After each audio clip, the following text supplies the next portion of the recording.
तो बच्चों स्वागत है आप सभी का एक्सेलरेट एकेडमी A2 पर। और आज हम स्टार्ट करने जा रहे हैं बहुपद का लेक्चर 3।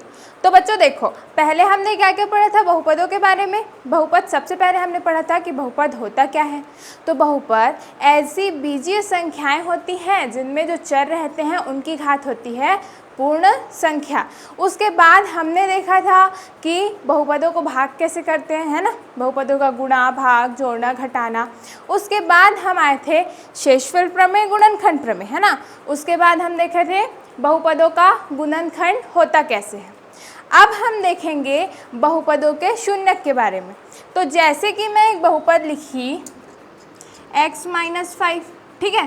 तो इस बहुपद में कितने पद हैं भाई? ये पहला पद हो गया, ये दूसरा पद है ना, 2 पद है इस बहुपद में। तो अगर मैं x के जगह कोई भी मान रख के देखूं, जैसे मैं x के जगह 2 रखी, है ना, तो ये हो जाएगा 2 - 5। तो 2 - 5 क्या हो गया? -3। अगर मैं बहुपद में इस बहुपद में x के जगह रख के देखी 4, है ना, तो ये क्या हो जाएगा 4 - 5। और 4 - 5 क्या हो जाएगा? -1, है ना। वैसे ही जब मैं इस बहुपद में x के जगह में 5 रख के देखूंगी तो ये मेरे को मिलेगा 5 - 5। और 5 - 5 = क्या हो जाएगा? 0, है ना। तो जिस मान में किसी भी बहुपद में रखने पर उसमें क्या आ जाए? 0 आ जाए, उसको बोलते हैं बहुपदों का शून्यक। जैसे हम लोग पढ़े थे ax² + bx + c के फॉर्म में, है ना। ये हो गया ax² + bx + c, है ना। इस फॉर्म में हम लोग पढ़े थे बहुपदों को। और हम लोग ये जाने थे कि इसका जो गुणनखंड करते हैं हम लोग, वो कैसे किया जाता है। तो आगे जैसे हम लोग का एक एग्जाम्पल हम लोग को दिया है x² - 3x - 4, x² - 3x - 4। अब देखो ये इस रूप में है, x² + bx + c के फॉर्म में दिख रहा है हमको, है ना। तो इसमें हम सबसे पहले इसका क्या करते हैं? गुणनखंड करते हैं, है ना। तो यहाँ पे a के जगह में क्या है? 1, b के जगह में क्या है? -3 और c के जगह में क्या है? -4। तो देखो बच्चों, सबसे पहले मैं बताई थी ना a × c, सबसे पहले a × c करना है। तो a × c कितना होगा? 1 × -4, ये हो गया -4। अब b का मान कितना है? -3। तो यहाँ पे गुणनखंड करते हैं, है ना। तो गुणनखंड करेंगे तो पहला पद तो x² है ना, एज इट इज़ रखेंगे। उसके बाद ये हो गया -3 बीच वाला पद। तो मध्य पद को हमेशा तोड़ते हैं। तो -3x को कैसे तोड़ूँ कि वो जोड़ने घटाने पे मेरे को -3 दे, है ना, और गुणा करने पे -4। तो कैसे टूटेगा? गुणा करने पे -4 कब आएगा? या तो मैं 1 × -4 करूँ, या फिर -4 × 1, या फिर -2 × 2, है ना, या फिर 2 × -2। इन सब से मेरे को -4 मिल जाएगा। लेकिन यहाँ पे क्या हो रहा है? जोड़ने घटाने पे मेरे क्या मिलना चाहिए? -3, है ना। तो इन दोनों को यूज़ कर सकती हूँ मैं। या तो -4 × 1 करूँगी तो मेरे को -3 मिल जाएगा, या फिर -4 × 1 करूँगी तो भी -3। तो यहाँ पर हम लोग करते हैं +1x, है ना, +x कर देती हूँ, +x माइनस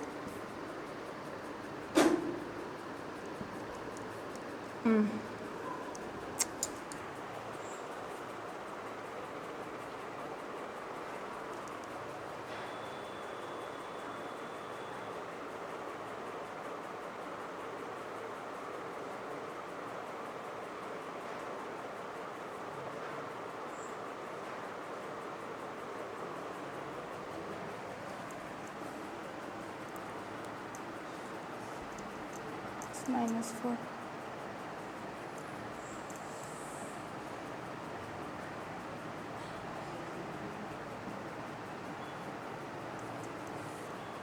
हाँ बच्चों, तो यहाँ पे मैं क्या की? +x - 4x, है ना, +x - 4x - 4।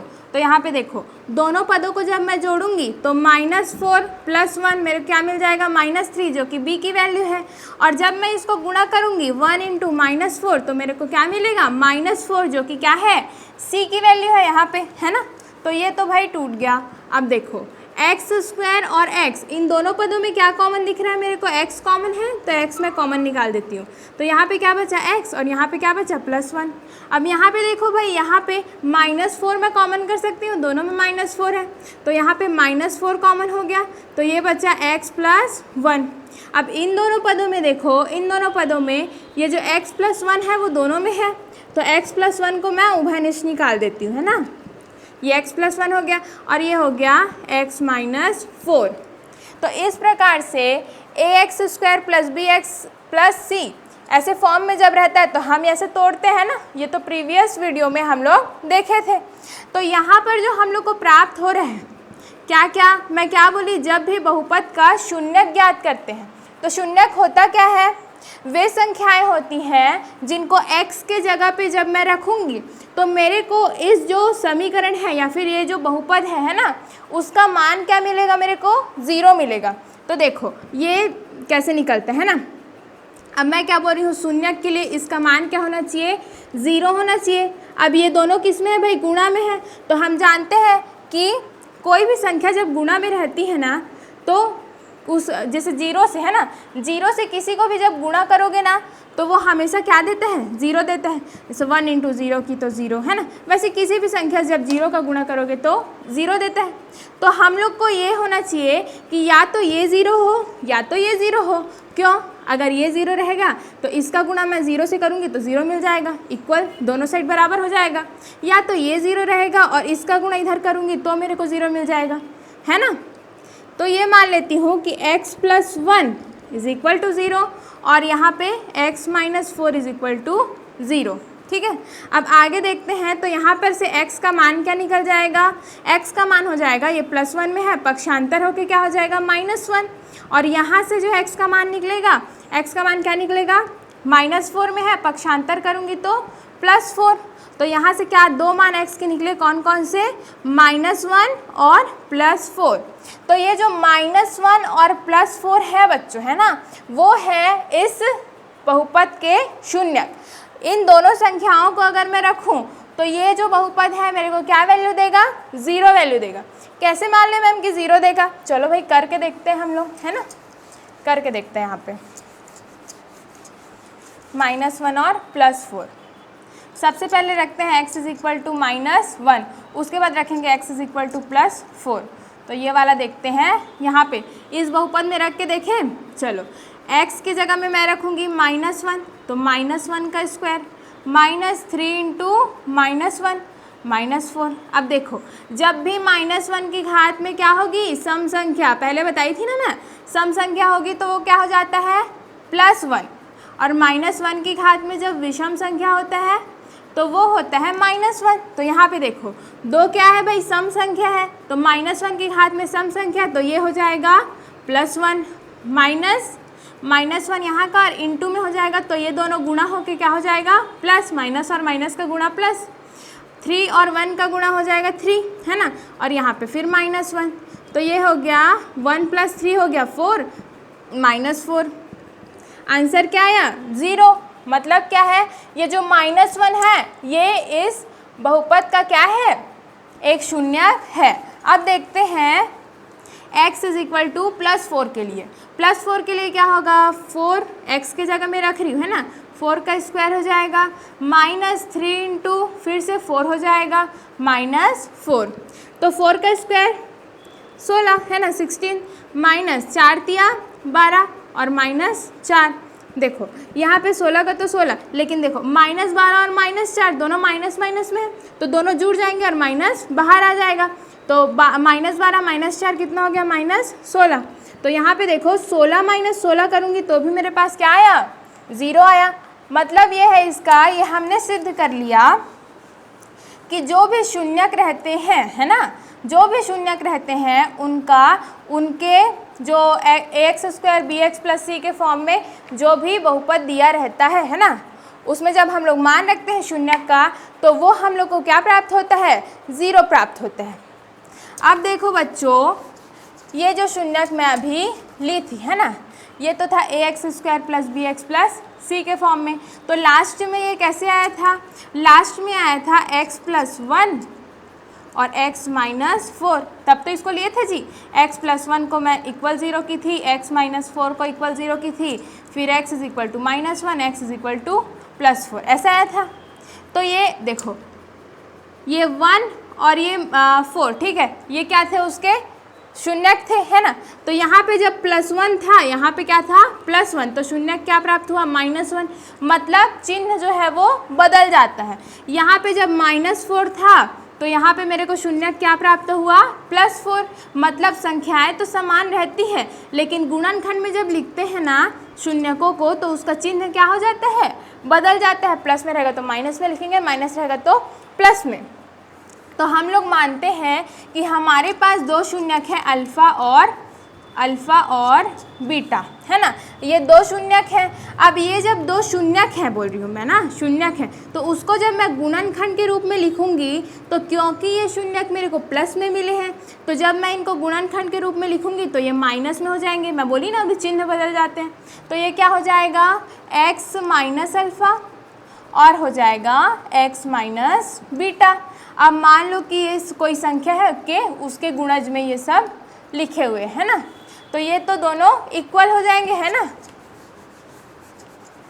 इसी को ही जब मैं गुणनखंड के रूप में तोड़ूंगी तो मेरे को ऐसा मिल रहा है ना, तो ये हो जाएगा अल्फ़ा और बीटा, जहाँ अल्फ़ा व beta ax² plus bx plus c के क्या हैं, मूल हैं, है ना, मूल है या फिर शून्यक, वही शून्यक है उसी को मूल भी बोलते हैं, ठीक है। तो यहाँ पर चलो गुणा करके देखते हैं, इसका गुणा पहले इससे करते हैं, तो ये हो जाएगा kx माइनस के अल्फ़ा इंटू क्या है x माइनस बीटा, उसके बाद k का गुणा या इसका गुणा फिर से इससे करते हैं, ठीक है। तो सबसे पहले x से दोनों का गुणा करूँगी, फिर बीटा से करूँगी, तो x से करूँगी तो x का गुणा इससे तो kx², फिर x का गुणा इससे तो माइनस kx अल्फ़ा, है ना। उसके बाद बीटा का गुणा करूँगी, तो बीटा का करूँगी तो क्या हो जाएगा माइनस kx बीटा, और बीटा का यहाँ से तो प्लस k अल्फ़ा बीटा, ठीक है।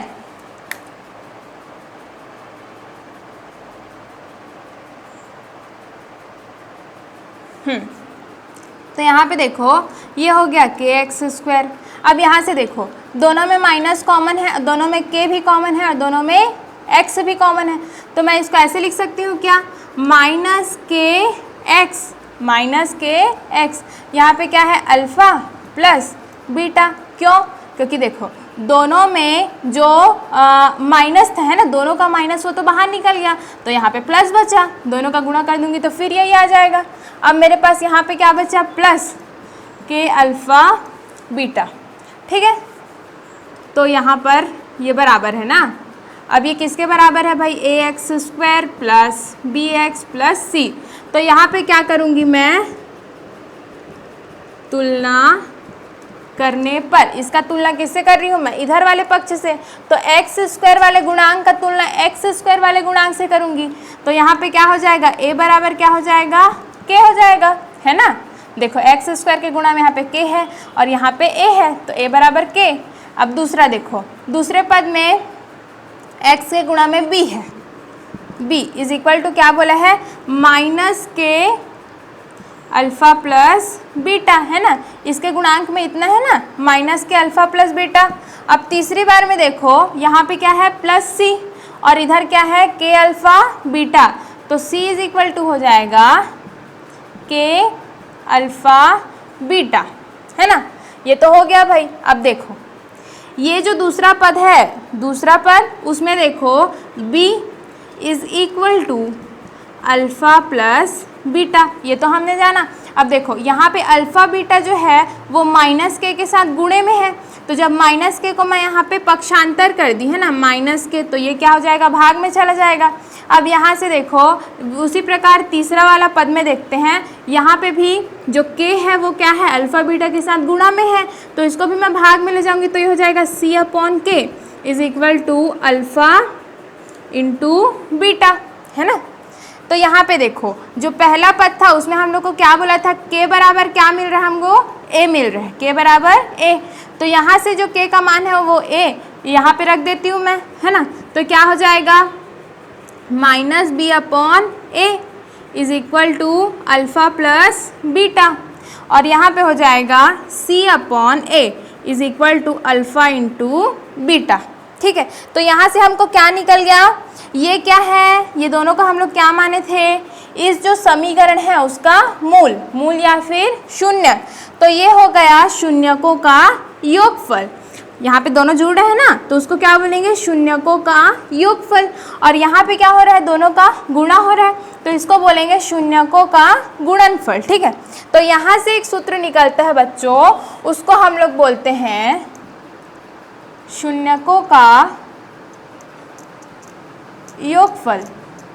योगफल कितना आया था, माइनस बी अपॉन ए, यहाँ पे लिख देती हूँ माइनस बी अपॉन ए, और शून्यकों का गुणनफल, शून्यकों का गुणनफल कितना आया है, सी अपॉन ए। तो ये हो गया भाई सी अपॉन ए।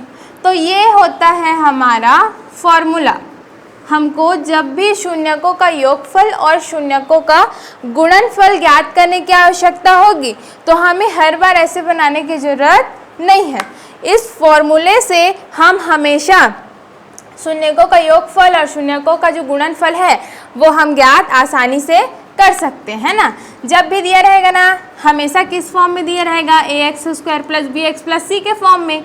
तो जो बी वाला रहेगा, है ना, वही वाला माइनस बी में रखाएगा, और ए का जो मान है वो अपॉन में ए करके गुणनफल करेंगे, तो सी अपॉन ए, तो सी अपॉन ए। ठीक है, चलो अब इसमें हम लोग देखते हैं प्रश्नावली 4 के क्वेश्चंस, जो किस पे बेस्ड है, शून्यकों के जो बहुपद है ना उसके शून्यकों पे बेस्ड है ना। तो ये तो हो गया फॉर्मूला, जो मैं रहन देती हूँ।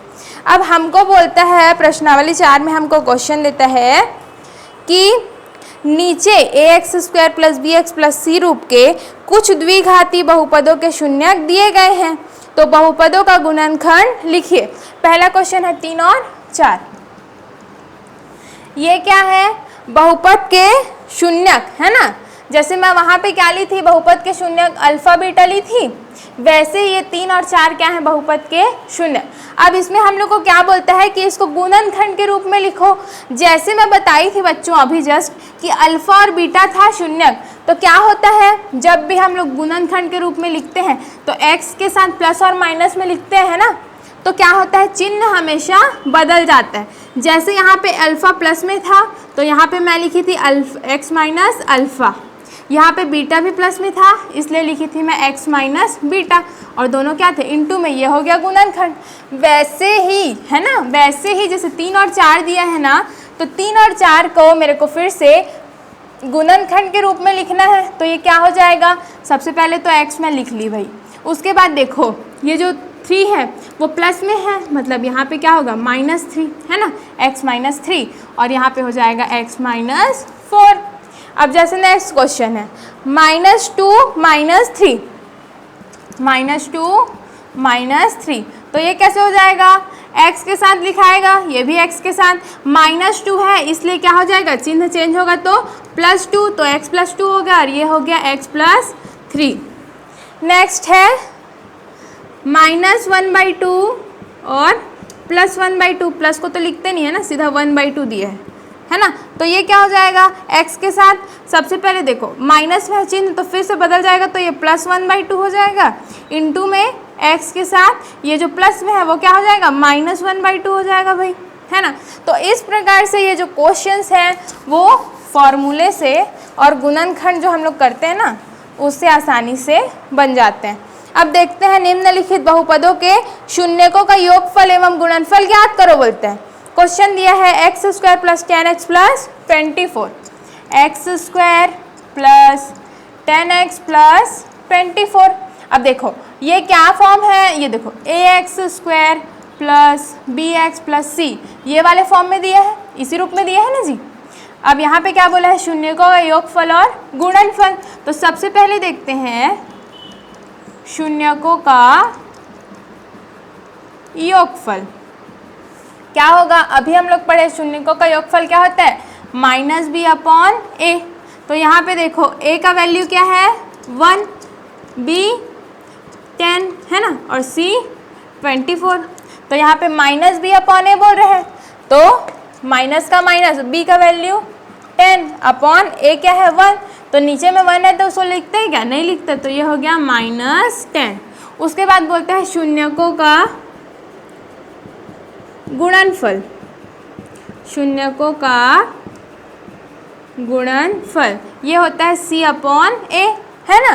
तो C का वैल्यू हम लोग के पास क्या है 24, है ना, और A का वैल्यू क्या है हम लोग के पास 1, तो 1 को लिखते हैं क्या, नहीं लिखते, वो तो रहता है ना ऑलरेडी। तो ये क्या हो जाएगा, फिर से आंसर क्या आ जाएगा आपका 24, है ना। अब जैसे कोई नेक्स्ट क्वेश्चन देखते हैं हम लोग, x² + x - 12 दिया है,